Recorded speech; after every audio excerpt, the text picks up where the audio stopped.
மதிய சாப்பாடுப்பா. நல்லா சுட சுட சோறு,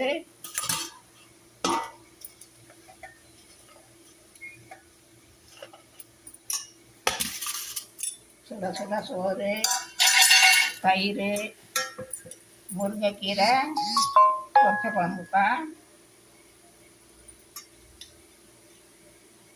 முருங்கைக்கீரை பொரிச்ச குழம்பு, பருப்பு போட்டு பொரிச்ச குழம்பு, கத்திரிக்காய் வறுவல்,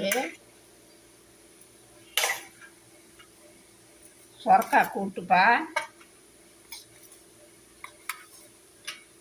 சொரக்காய் கூட்டு, கடலப்பருப்பு போட்டு சொரக்காய் கூட்டு, தயிர் இருக்கு. இதான் மதிய சாப்பாடு. ஊறுகாய் வேணா வச்சுக்கலாம். இதான் மதிய சாப்பாடு. எல்லாரும் சாப்பிட வாங்க. இந்த வீடியோ பிடிச்சிருந்தா லைக் பண்ணுங்க, ஷேர் பண்ணுங்க, சப்ஸ்கிரைப் பண்ணுங்கப்பா. தேங்க்யூ.